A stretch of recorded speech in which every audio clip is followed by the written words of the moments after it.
অভিযোগের শেষ নেই আমাদের জীবনে, কিন্তু আমরা একবারও হিসেব করি না যে একজন অসুস্থ ব্যক্তি জানে সুস্থতা কত বড় নিয়ামত। যখন আমরা অসুস্থ হয়ে যাই তখনই আমরা বুঝতে পারি সুস্থতা কত জরুরি আমাদের জীবনে। সুন্দর এই দুনিয়ার রেসে আমরা কত যে ফেরেশানি হতাশ হয়ে যায়।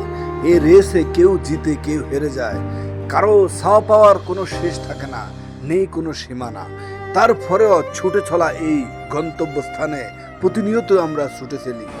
কেউ কারো জন্য অপেক্ষা করার কোনো সুযোগ নেই, সবাই ছুটছে সবার মতো করে। এই দুনিয়াতে আপন বলতে আসলে কাউকে সময় মতো পাওয়া যাবে না, সবাই স্বার্থের পাগল। আমাদের জীবনে প্রত্যেকেরই সুখে দুঃখের গল্প আছে, এই গল্পের কথা শোনার মতো মানুষ নাই। আমরা আমাদের নিজেদের স্বার্থে আপন পরকে ভুলে যাই। আসলে আমাদের দিন শেষে কেউ নাই, আমরা বড়ই একা। স্বার্থপর এই দুনিয়াতে আসলে স্বার্থ ছাড়া কিছুই নাই। দিন শেষে আমরা আপন বলতে কাউকে খুঁজে পাই নাই। সময় সব সময় কঠিন যায় না, সময় কিন্তু উপরওয়ালার পক্ষ থেকে ফিরে আসে একদিন। কিন্তু বাস্তবে যে মানুষগুলো কষ্ট দেয় প্রতিনিয়ত, তারা কিন্তু আমাদের অতি নিকট অতি আপন, খুবই কাছের মানুষই বেশিরভাগই হয়।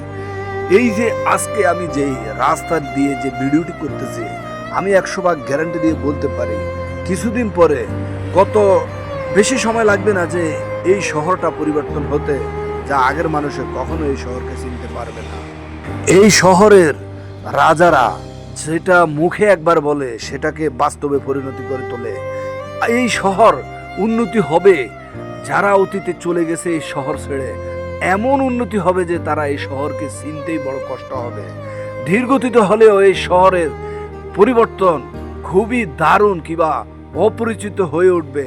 একই শহরে দীর্ঘ যুগ ধরে আমি চলার পরেও আমার জীবনের উন্নতি আজও হলো না, কারণ আমরা এমন এক অবস্থানে আছি, এই অবস্থান থেকে পরিবর্তন করার জন্য কারো হৃদয় কখনো কোনো মানুষের জন্য কাঁদে না, কাঁদে সবার ইয়ানফসের জন্য।